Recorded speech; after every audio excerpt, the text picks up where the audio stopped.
गुरुर्ब्रह्मा गुरुर्विष्णू गुरुर्देवो महेश्वरा सद्गुरु साक्षात् परब्रह्म तस्मै श्री सद्गुरुवे नमः। जय जय रघुवीर समर्थ श्रीराम समर्थ। ओम श्री गुरु दत्तात्रेय श्रीपाद श्री वल्लभाय नमः। सद्गुरु चरणांना नतमस्तक होऊन आपण या सकाळच्या वातावरणामध्ये निरूपणास सुरुवात करूया। सर्व भाविक सज्जन मंडळी सकाळीच उठून उपासना करून बसली आहेत बघा। आणि या सकाळच्या वातावरणामध्ये दिवाळीचे दिवस चालू आहेत। सर्वांच्या घरामध्ये खूप आनंदाचं वातावरण आहे। समर्थांची कृपा आहे की आपण या श्रवणामध्ये आहोत, या पूर्ण भक्तीमध्ये आहोत। त्याच्यामुळे आपल्या घरामध्ये दिवाळी खूप आनंदामध्ये आहे बघा। काही सज्जनांच्या घरामध्ये दिवाळी कधीकधी आपल्या पूर्वजन्मीचे दुःख असतं, ते दुःखामध्ये चाललेली आहे। पण तरीही सज्जवानांनो, मनाला काही दुःख वाटून घेऊ नका, कारण प्रत्येकाच्या जीवनामध्ये प्रत्येक दिवाळी चांगलीच येतं असं नाही। आपले पूर्वजन्मीचे पाप असतील असं म्हणा, आणि त्या पापांचं रूपांतर बघा वेळ प्रत्येकाची येते। तुमच्या आयुष्यामध्ये भरपूर असे भाविक आहेत की त्यांच्या आयुष्य सध्या दुःखामध्ये चाललेलं आहे। पण घाबरून जाऊ नका, कारण समर्थ तुमच्या पाठीशी आहेत। परमेश्वर सदैव तुमच्या पाठीशी आहे। पण हिम्मत हारू नका, वेळ प्रत्येकाची येते, त्या वेळेची वाट बघा। बघा समर्थ पुढे बघा सांगतात, एकदा जिंकल्याने कोणी सिकंदर होत नाही, एकदा हारल्याने कोणी फकीर होत नाही। चंद्र चंद्राच्या जागेवर चमकणार असतो, सूर्य सूर्याच्या जागेवर चमकत असतो। म्हणून चंद्राने सूर्याशी कधी स्पर्धा करायची नाही, आणि सूर्याने सुद्धा चंद्राबरोबर बरोबरी करायची कधी भाषा करायची नाही। त्याचे कारण असं आहे, चंद्रसुद्धा चमकणार आहे आणि सूर्यसुद्धा चमकणार आहे, फक्त आपापली वेळ यावी लागते। एवढं लक्षात घेतलं ना माणसाने तर आयुष्य सोन्यासारखं होईल। पण हा मानव हे लक्षात घेतो का? आपण या समर्थांच्या भक्ती मार्गामध्ये आहोत, सद्गुरूंच्या भक्ती मार्गामध्ये आहोत, श्रवणामध्ये आहोत। रोज आपल्या वैखरीतून उपासना होत आहे, मनापासून उपासना होत आहे। रोज 2 वेळा आपण उपासना करतो। मग घाबरण्याची काहीही गरज नाही, कारण आपल्या हातून आपल्याला माहीत आहे की पुण्याचं काम चालू आहे। पण दुःख अशी गोष्ट असते ना की जिथे चांगल्या गोष्टी घडतात ना तिथे जास्त येण्याचा प्रयत्न करतो, पण परमेश्वर आपली परीक्षा पाहत असतो। म्हणून भाविकांनो लक्षात घ्या, जेव्हा असे दुःख निर्माण होतात ना, आपली काही चुकी नसताना दुःख येतात बघा। आपण पुण्याचं काम करत असताना सुद्धा दुःख निर्माण होतं, तर समजून जा की समर्थ तुमच्या खूप जवळ आले आहेत आणि सुखाची चाहूल लागलेली आहे। सुख तुमच्या दारी येणार आहे। दुःखी होऊ नकोस, अजिबात दुःखी होऊ नकोस। तुझ्या मनामध्ये जे विचार चाललेले आहेत ना की समर्थ माझे हे जीवन कधी बदलेल, आणि लवकरच तुझं जीवन बदलणार आहे। धन संपत्ती या गोष्टी तुझं जीवन सुखाचं होणार आहे। समर्थ आपल्या भक्ताला सांगतात, हे मानवा, तू कधीही तुझ्याकडे धन संपत्ती कमी झाली ना, तर कधीही आरडाओरडा करू नको की मला खूप दुःख आहे. निरंतर उपासना करत राहा, भक्तिमार्ग करत राहा, तुझं कर्तव्य करत राहा. तुला आपोआप मी सर्व काही देईल. म्हणजेच काय? म्हणजेच बघा, समर्थांना या भक्ताची किती काळजी आहे. या भक्ताला दर वेळेला बघा चार्जिंग करत असतात. पण हा भक्त चार्जिंग कधी होतो? जसा मोबाईल चार्जिंग केला जातो बघा. मोबाईल जेव्हा चार्जिंग होतो तेव्हा मोबाईलचा पूर्ण आपल्याला यूज करता येतो. पण ह्या मनाचं काय? मन चार्जिंग करण्यासाठी काय लागतं? हे मन चार्जिंग करण्यासाठी आपल्या मनामध्ये बघा रोज 2 वेळची उपासना, बघा रोज 2 वेळची उपासना आणि श्रवण. बघा या सर्व आपल्या मनावर, ज्या आपल्या आत्म्यामध्ये मनामध्ये सुंदर गोष्टी आपल्याला ऐकायला भेटतात ना. जिथे हरिनामाचा गजर असेल ना, तिथे माणसानं नक्की थांबावं. पण जिथे वाईट कर्म घडत असतील ना, तिथे एक क्षणसुद्धा थांबू नये. म्हणजेच काय? म्हणजे जिथे आपल्या मनाला आनंद वाटेल तिथे माणसाने नक्कीच त्याचा लाभ घ्यावा. पण हा माणूस असं करतो का? बघा, जोपर्यंत आपण आपल्या मनाला विचारत नाही ना, तोपर्यंत काही शक्य नाही. जरी तुम्ही किती निरूपणं ऐकली, जरी तुम्ही किती कीर्तनं ऐकली, तरी त्याचा फायदा आहे का? पण त्याचा फायदा जोपर्यंत आपलं मन स्थिर होत नाही ना, तोपर्यंत कितीही परमार्थ केला, कितीही देवाचं नाव घेतलं, तरीही फायदा आहे का? बघा, शिक्षणाचं बघा, एक हुशार विद्यार्थी असतो. शाळेमध्ये त्याचा नंबर 1 येत असतो.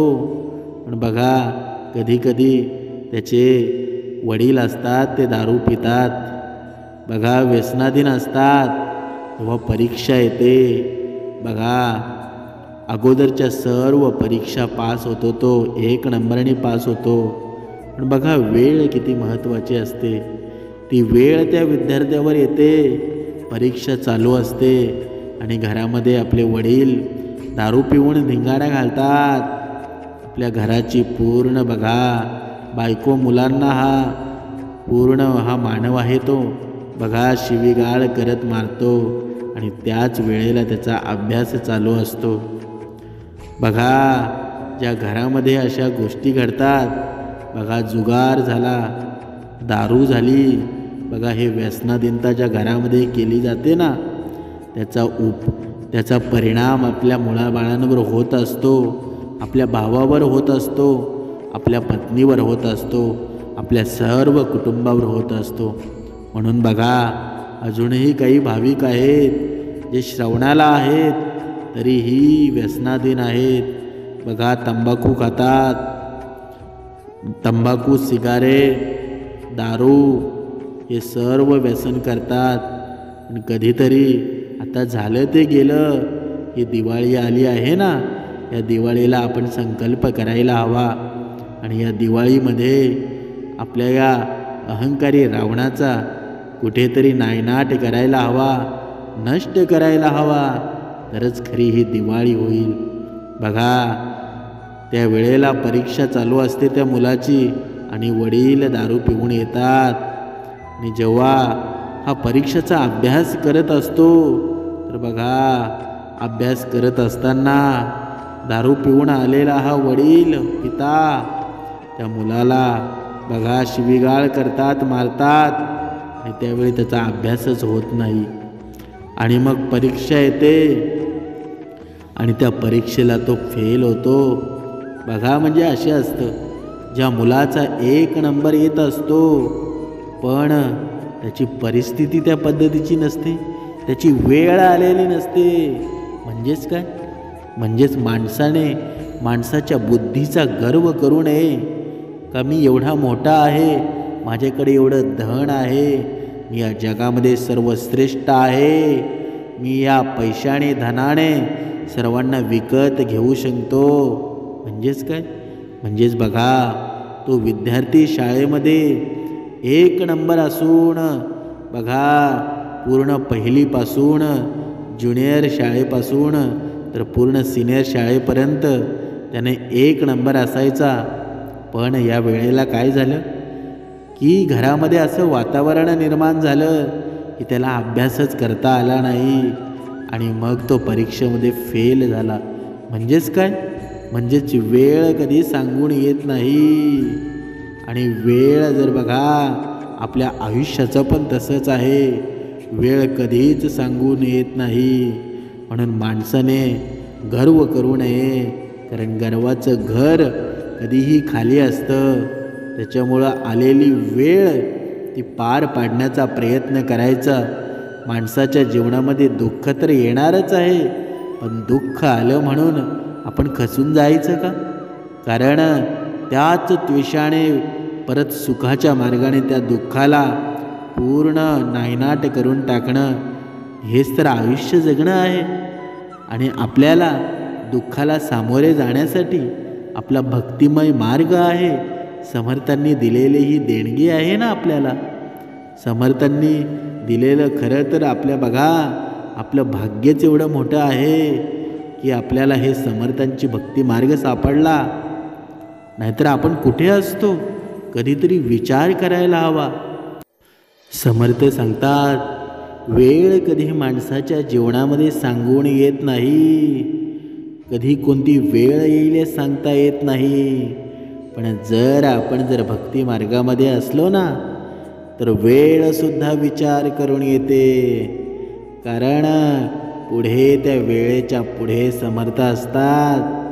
म्हणजेच काय, म्हणजेच बघा, माणसाच्या जीवनामध्ये कधीकधी एवढं मोठं संकट येतं ना की ते संकट आल्यानंतर त्याच्या डोळ्यासमोर अंधार दिसू लागतो. प्रकाशाचा किंचितसुद्धा सावटसुद्धा दिसत नाही. मग तो एवढा हताश होतो ना. आणि या प्रसंगामध्ये, या जगामध्ये आत्महत्या जास्त घडत आहेत. आणि म्हणून समर्थ सांगतात की या जर मानवाला जर भक्ती मार्गाचा जर संग असेल ना, तर या जगामध्ये कधीच आत्महत्या घडणार नाही. पण या जगाचं, या ब्रह्मांडाचं दुर्दैव आहे की भक्ती मार्ग म्हणजे हा मानव सध्या त्याला खोटं वाटू लागलं आहे. भक्ती मार्ग तो असा समजत आहे की या जगामध्ये देवच नाही, सर्व हे अवडंबर चालू आहे, सर्व या खोट्या गोष्टी चालू आहेत. पण हे मानवा, जर मन एक चित्त करायचं असेल ना, तर ध्यान खूप गरजेचं आहे, उपासना खूप गरजेची आहे. जोपर्यंत मन एक चित्त होत नाही ना, तोपर्यंत या जगातला मानव दुःखाला सामोरे जाऊ शकत नाही. कारण हा मन चालवणारा कुणीतरी आहे ना, एवढं तर मान्य कर मानवा.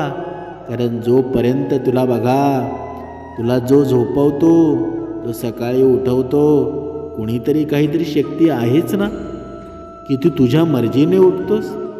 असं नाही आहे. म्हणून या जगामध्ये काहीतरी शक्ती आहे की त्या आपल्या बघा, आपल्या दिमागाच्या बाहेर आहे. हे सर्व चालवणारा कुणीतरी आहेच ना. मग म्हणून आतासुद्धा वेळ गेलेली नाही आहे.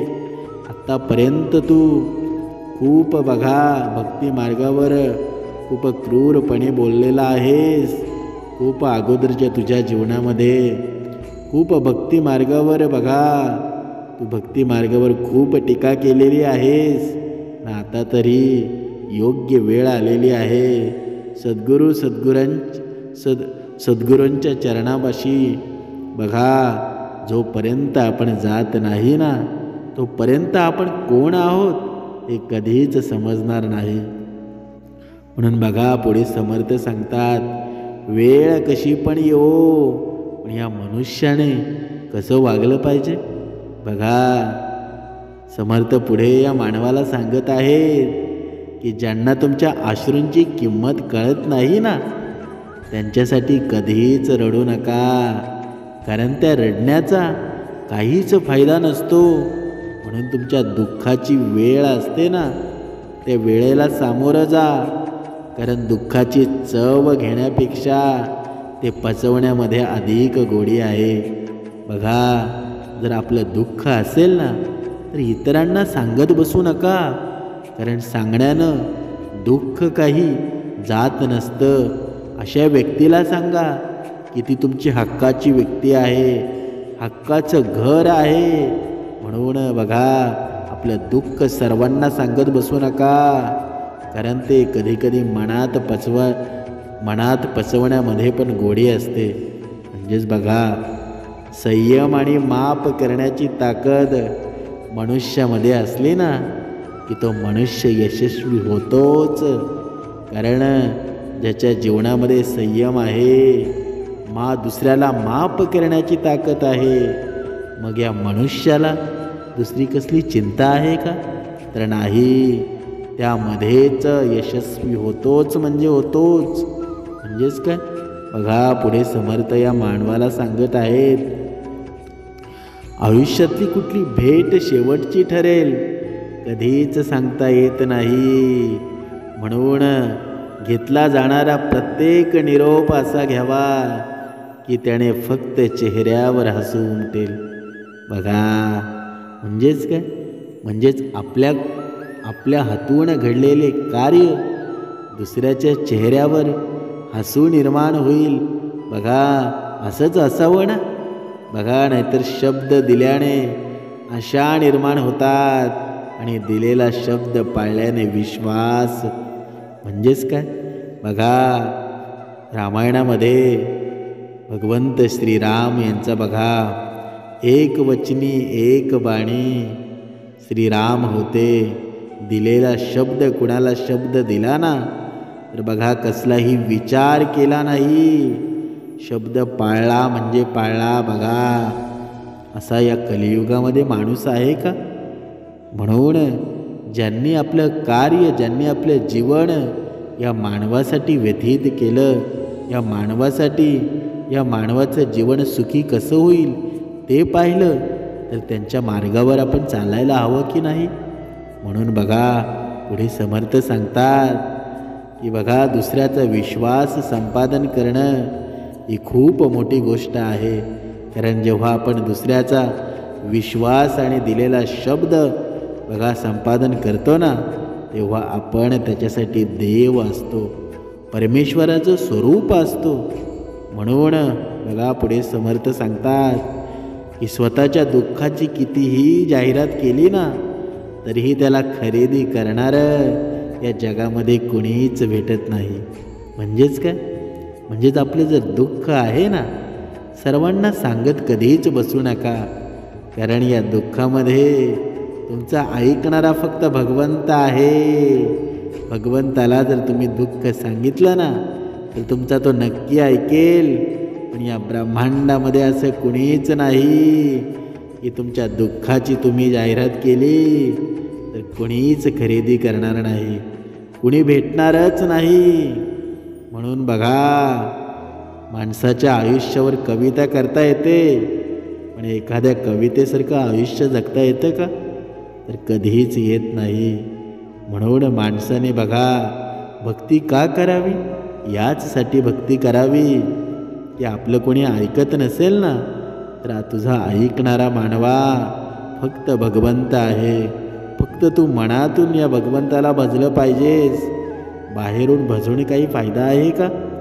बघा, आजचा हा मानव आहे, आपण भक्ती कशी करतो ती समोरच्याला माहीत व्हावी म्हणून करतो की बघा मी तुझ्यापेक्षा चांगली भक्ती करतो. हा तुझा गर्व नाही आहे का? म्हणून कोणत्याही गोष्टीचा गर्व करू नये. आपण जी भक्ती करतो ती इतरांना माहीत व्हावी हे तू का करत आहेस? मग त्या भक्तीचा फायदा तरी काय? बघा, पुढे समर्थ सांगतात, अखंड यशाने आपल्या जीवनाची केवळ एकच बाजू कळते, पण दुसरी बाजू कळण्यासाठी अपयशाची खूप गरज असते. म्हणजेच काय, म्हणजेच आज आपल्याला दुःख आलं आहे म्हणजेच उद्या सुख येणारच आहे, ही काळ्या दगडावरची रेघ आहे. पण आपल्या आयुष्यामध्ये जर भक्ती मार्ग असेल श्रवण असेल तर त्या दुःखाच्या पण परी असतात. माणसाच्या आयुष्यामध्ये बघा, असा या जगामध्ये एकसुद्धा सजीव नाही की त्याच्या जीवनामध्ये दुःख येत नाही. पण जो भक्ती मार्गामध्ये आहे ना, त्याच्या जीवनामध्ये दुःख नक्कीच येतं. पण त्या दुःख येण्याची पण पूर्ण बघा, ज्याप्रमाणे दुःख जर बघा 100% दुःख असेल तर 100% दुःखामधलं 50% दुःख परमेश्वर स्वतःकडे घेतो आणि या भक्ताला 50% देतो. म्हणजे दुःखामध्ये पण भगवंत बघा आपल्याशी पूर्ण काळजी असते. पण या मानवाला काळजी असते का भगवंताची? बघा, जेव्हा आनंदाचे वातावरण असतं, सुखाचे दिवस असतात, तेव्हा कधीच हा भगवंताची विचारसुद्धा करत नाही, काळजी करत नाही.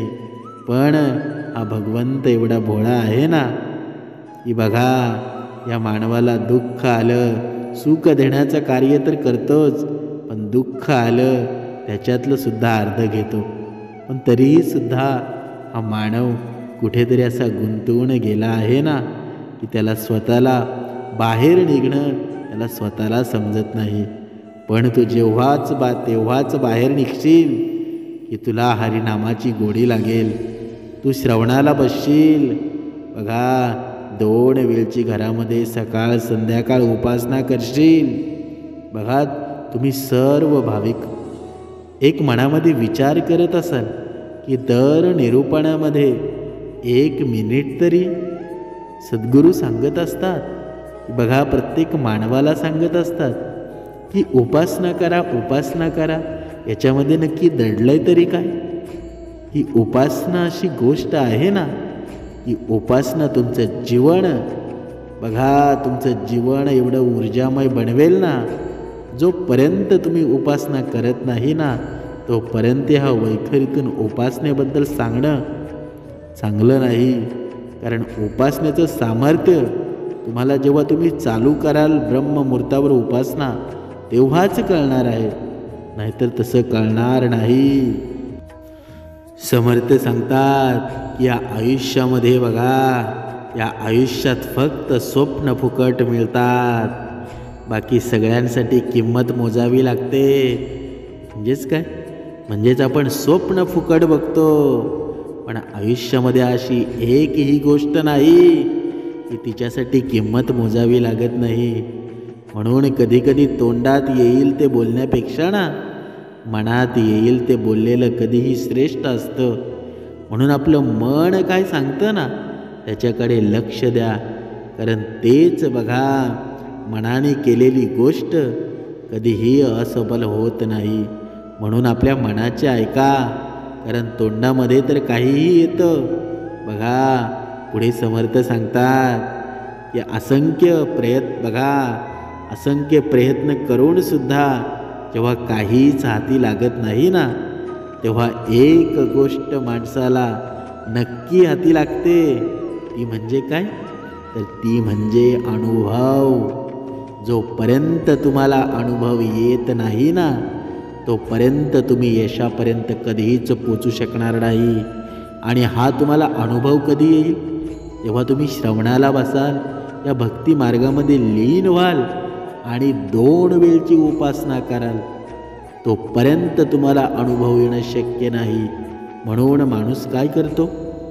श्रवणाला बसतो, हप्त्यातून श्रवण करतो, बघा, या भक्ती मार्गामध्ये येतो, पण उपासना करायला कंटाळा करतो. उपासना करायला कंटाळा केला तर अनुभव येईल का? उपासनेचं सामर्थ्यच एवढं आहे की तुम्हाला तुमच्या मनापेक्षा तुम्हाला जास्त मिळेल. म्हणून उपासना या आयुष्यामध्ये खूप महत्त्वाची आहे. म्हणून उपासनेला जास्तीत जास्त महत्त्व द्या, तीच श्रेष्ठ आहे. जय जय रघुवीर समर्थ.